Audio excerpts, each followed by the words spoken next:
Today we're going to be going over an active learning question. This question says, in the figure, the natural monopoly, A, would incur an economic profit if regulated to produce where price is less than marginal cost. B, would incur an economic profit if regulated to charge a price equal to average total cost. C, creates more consumer surplus than unregulated monopolists if regulated to produce either where price equals marginal cost or price equals average total cost. Or D, creates more consumer surplus than unregulated monopolists if regulated to produce where price is above the average total cost. Okay, so what we're going to do is we're going to start out with A.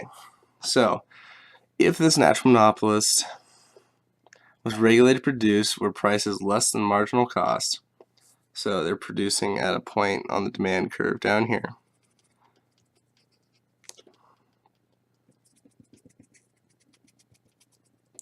So that's their price production.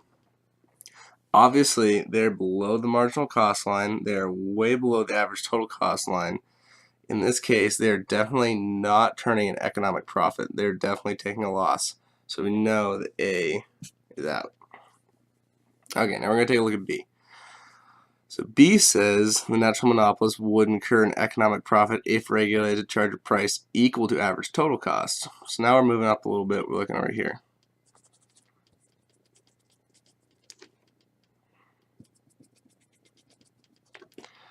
Alright, so now at this point, the firm has zero profit. So when the firm is charging a price where the demand curve is equal to average total cost, so the price is equal to the average total cost, this is the firm's break-even point. So saying that they're turning an economic profit here is not at all accurate, so that question is incorrect. Alright, now we go to C. It creates more consumer surplus than unregulated monopolist if regulated to produce either where price equals marginal cost or price equals average total cost.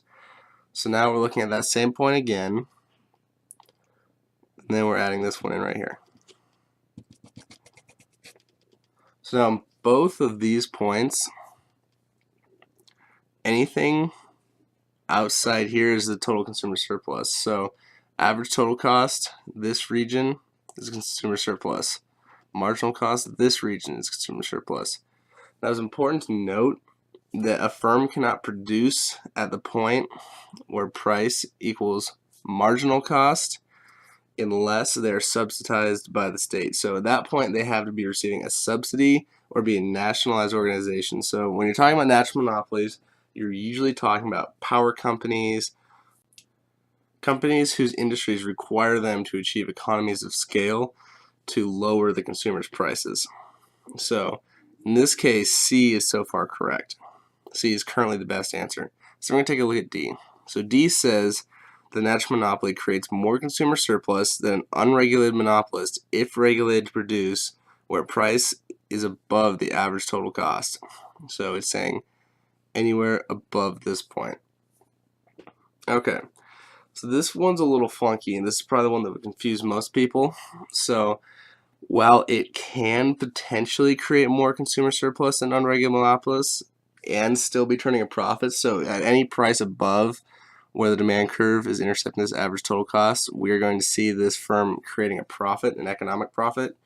However, they would reserve the option to charge a high enough price that this statement wouldn't be true. So while this statement can be true, if maybe say they charged right here